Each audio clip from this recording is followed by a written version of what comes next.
Hello, my spider friends.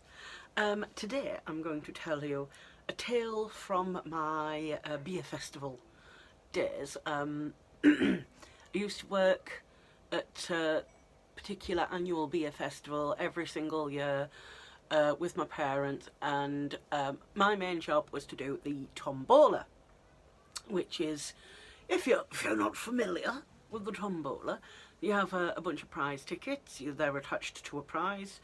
People pick a prize ticket out of the thing. If it's the winning one, they get the prize that it's attached to. Simple as. So part of my job as doing like the tombola is to talk to people while they're getting the tickets, try and encourage them to buy more, do a bit of banter. Usually it's like a 3-day festival, and by the end of the 3rd day my voice is completely gone, and I can't speak anymore because I've spoken so much over a 3-day period.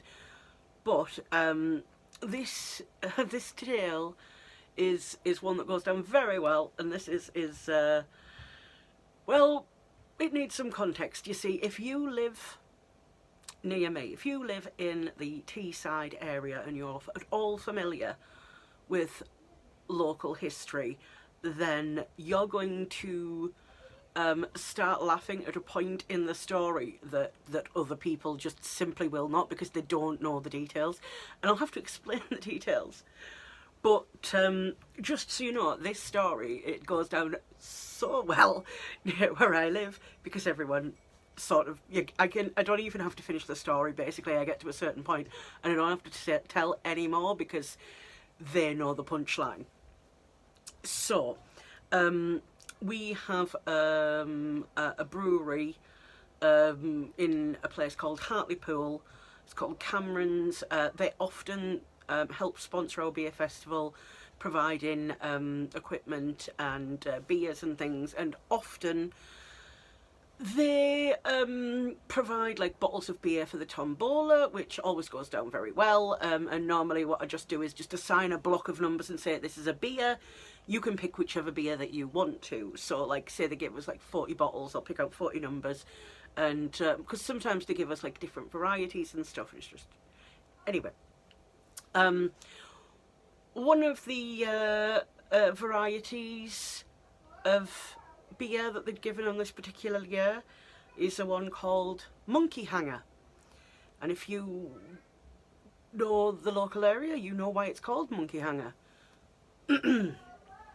So one year I'm doing my tombola and everything's going very nicely. We're having a lovely day, and a group of students come over and they want to have a go on the tombola. Now these students were French, and they'd not encountered like a tombola before, so I really had to like talk them through it and explain how it worked. And we got chatting, and at the time I didn't speak hardly any French because I'd never been to France, and we didn't learn French in my school. We learned Spanish and German, and at that point I hadn't really learned any French apart from a few things. And I was telling this tale to the absolutely lovely young French man who I was speaking to, and I said, I can't say a few words. He said, oh, well, what can you say? And I said, le chat est sous la chaise, la souris est sous la table, la singe est sous la branche. And he started laughing, and he was like, why do you know that? And I had to explain it's from Eddie Izzard's Dress to Kill stand-up, and he's talking about language learning, and the kind of language learning tapes that you would listen to wouldn't have anything useful in it. They would have things like le chat est sous la chaise, the cat is on the chair, la souris est sous la table, the mouse is under the table, et le singe est sous la branche, and the monkey is on the branch.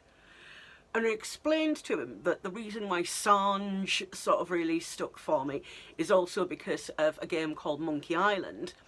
And in the latest Monkey Island game, there was a character called the Marquise de Sange, which was like a play on the Marquise de Sade, and obviously Sange means monkey, so that was like some word that had really stuck with me, and I was able to remember that. And he thought that was so funny that I really didn't speak any French at all apart from these three sentences which were completely useless. So he pulls a tombola ticket and he's like, oh, I've won a prize. So check my book, because to be a professional tombolarer, you need to have all the prize numbers written down and what prizes they correspond to, because otherwise you're just going to spend hours wasting your time looking for prizes. So I looked at my book and I'm like, oh, you've won a bottle of beer.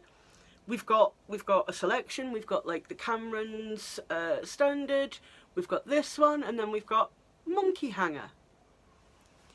And the young man said to me, why is it called Monkey Hanger? And this is the point in the story where I usually don't have to tell the rest to people local to me, because they know why it's called the Monkey Hanger. So now I'm going to have to explain it. So it's a local legend. No one's entirely sure whether it's actually true or not. Some people are like, it's true, it's absolutely true. And some people are like, no, it's not true, it's stupid. So this is the local legend. Going back to England's last war with France, so we're going back quite a while here, there was a shipwreck off the coast of Hartlepool. It was a French ship. It had been damaged in a battle or something, because again, no one knows if it's true.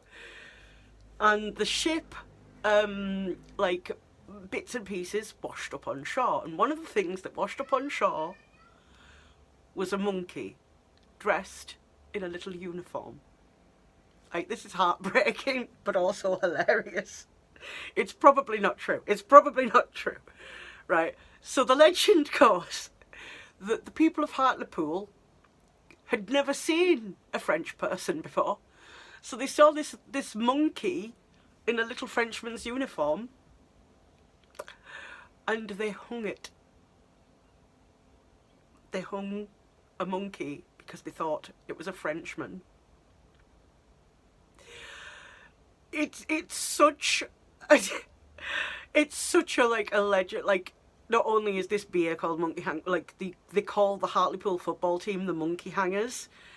Meatloaf, the operatic rock and roll Meatloaf, used to have a house in Hartlepool, and he once went on Graham Norton and brought, I think it was Graham Norton, or it might have been Jonathan Ross, but anyway, he brought with him the little monkey who is the mascot for the Hartlepool Monkey Hangers, which is their football club.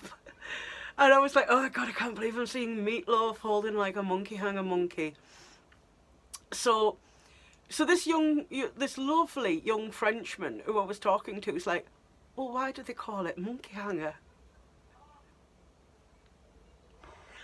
And then I had to explain to this lovely young man the reason why it's called Monkey Hanger, and that everyone thinks it's hilarious that the people of Hartlepool hung a monkey because they thought it was French. And this young man was French. Like, I don't think he saw the funny side of it. I really don't. He sort of was like, he made a polite excuse and left, and I was like, oh my God, I can't believe I've just had to do that. Oh, it was like equal parts just cringe and embarrassing, and I did not want to have to explain to this lovely young Frenchman why a local beer was named after something so tragic. That poor monkey. It's probably not true. No one knows. No one can really verify whether or not this actually happened. Unfortunately, this is just something that we're never going to know the answer to. Oh dear, but that was that was something that happened to me during one of our local beer festivals. And as I say, where I live, that story goes down so well because they know, and I don't have to keep explaining the story. They already sort of know what happened, and what can I say? It's just It's just one of those things, I'm afraid.